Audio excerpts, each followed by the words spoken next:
Sportster S, we knew we could put the sport back in Sportster. This motorcycle rides exactly the way that it looks. It's insane. The design was intended to push the limits. The acceleration, just an absolutely exhilarating feel. Revolution Max, unlimited amounts of horsepower and torque right at the twist of a throttle. It's such an exciting, thrilling motorcycle to ride.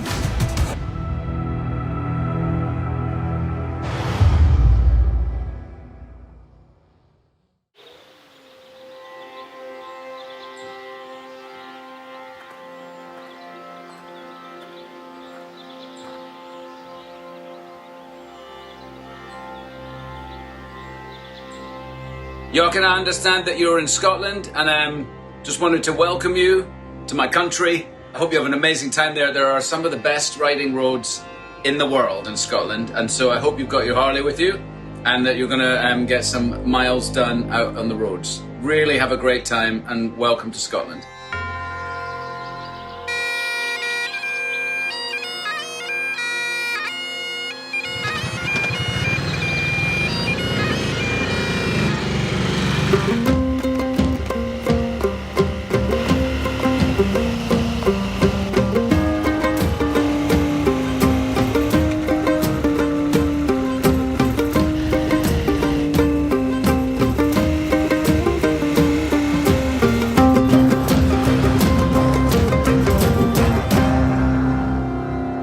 Bill, it's so great to be in Scotland. Oh man, what a beautiful ride through this beautiful countryside.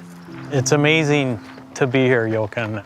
This is a pretty awe-inspiring, emotional experience for me. My ancestry is here. Think about that it all kind of started, you know, with your great-great-great-grandfather in Scotland. If he had not gone to America, it wouldn't have happened. It would have been a different story. It's a labor of love, the restoration, the fact that they preserved it for riders from all around the world to come and enjoy and spend time here. Pretty awesome. Pilgrimage back to the roots.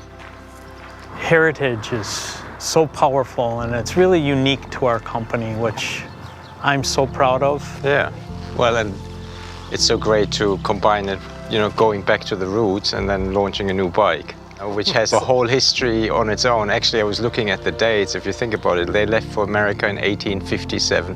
The first Sportster came to market in 1957, exactly 100 years later. And now we're here over 60 years later and are launching the next Sportster. It's quite extraordinary.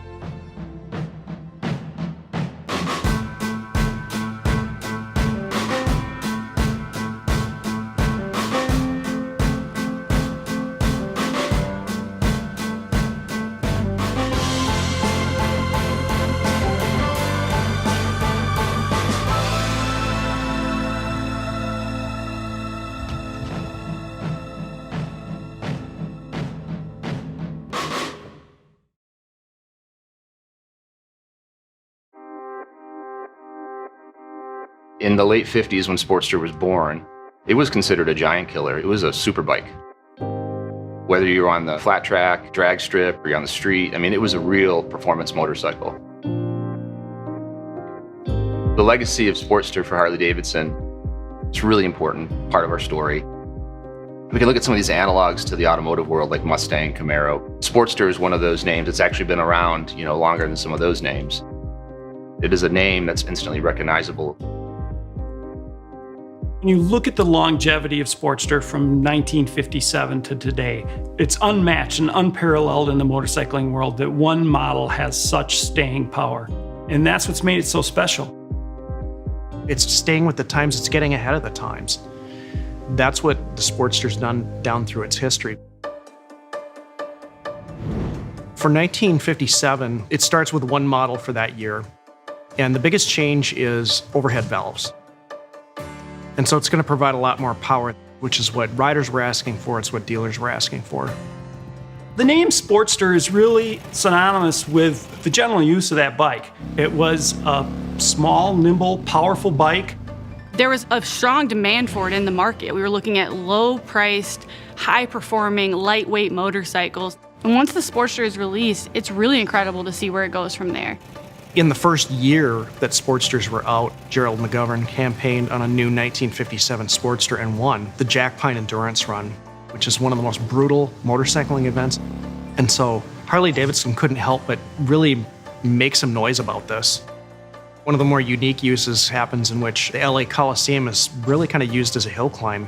One of the seating sections was outfitted with a ramp to get this thing up to the top, just to show the power of the Sportster model.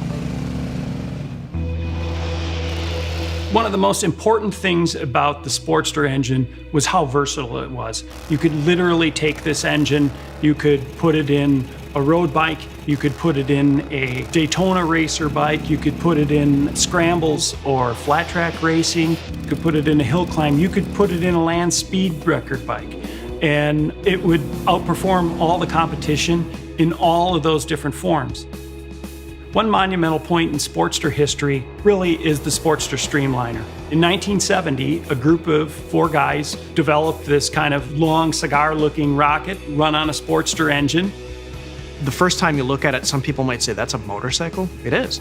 You're talking about a Sportster engine going 265 miles an hour and basically kind of crushes the land speed record for its time.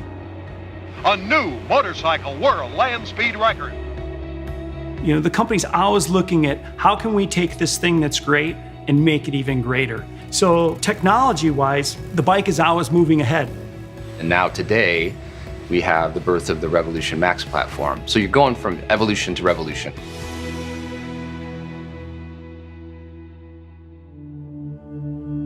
With Sportster S, we knew we could put the sport back in Sportster because it's time.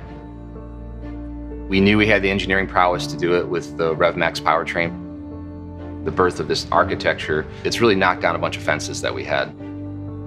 Kind of untied our hands in terms of what we can do with form factor, what we can do with performance. You put the right people in the room and you get the right feedback from the customers. You know, you get the right kind of technology and the right kind of thinking, the right kind of mindset. Keep the soul in all the decisions, and you get motorcycles like this that push all the boundaries and deliver that Harley Davidson experience. Knowing that we had this opportunity to, think about, well, what is the next generation of Sportster like? Our designers, they go to work. They begin to create all kinds of, wild spectrums, from staying safe to the traditional to the extremes. We wanted to make sure the first one was wild. It was going to kind of turn heads. We're going to challenge our internal standards. The design team just said, well, let's just turn the dials up to 11. The design was intended to push the limits of what people think when they hear the term Sportster. How can we really push everything about this to be as irrational and cool as possible? Anything that's easy isn't as rewarding. We had a lot of freedom. We knew there was nothing ever like it, so there was nothing that was constraining our imagination. It's crazy to me, but of all the designs that we've worked on, this is one where there was the least amount of change from the design mock-up to the final production model. I think when people take a look for the first time at Sportster S, while it's going to look very different, it's also going to look very familiar. We wanted to stitch in some iconic elements of the design from different generations of Sportster. The tail section, XR750, the fat 16-inch front wheel, that's 48.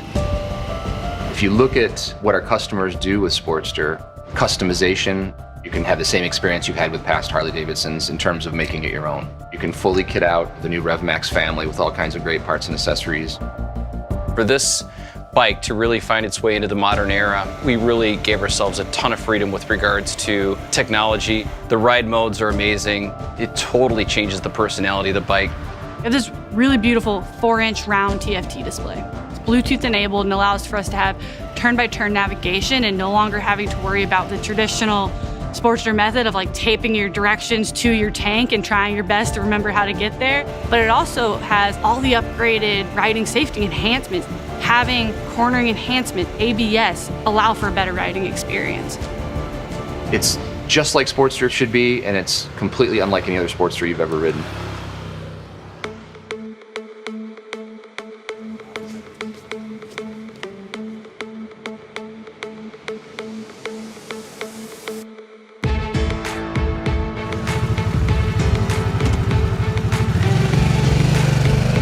This motorcycle rides exactly the way that it looks. such an exciting, thrilling motorcycle to ride. If the 57 Sportster was a giant killer, then this is an apex predator. I mean, this thing is the ultimate evolution of Sportster. This will surprise a lot of people out on the street at just how competitive this motorcycle is in some of these performance metrics. It's just pissed off and ready to wreak havoc. Just an absolutely exhilarating feel.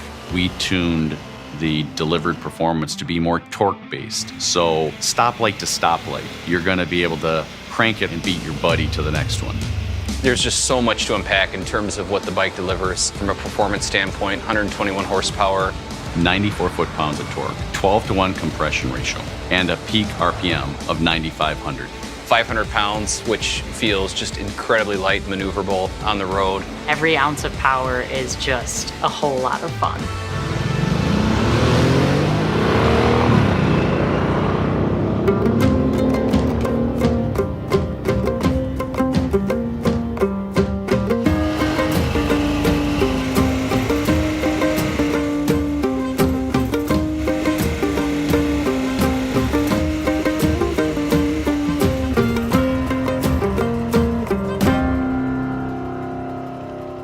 It was fun charging into some of those corners and grabbing a handful and coming out of the corner.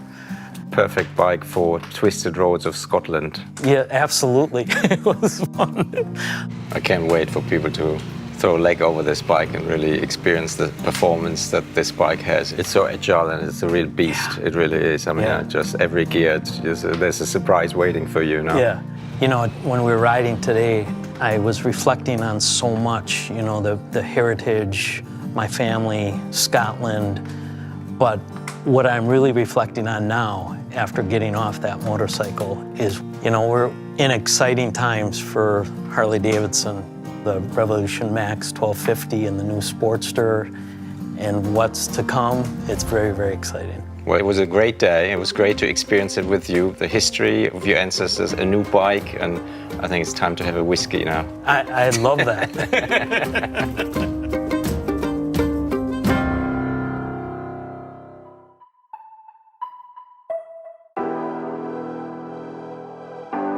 The future for the Sportster family, it looks incredibly bright based on this motorcycle. And we've got some really cool things up our sleeves, we always do.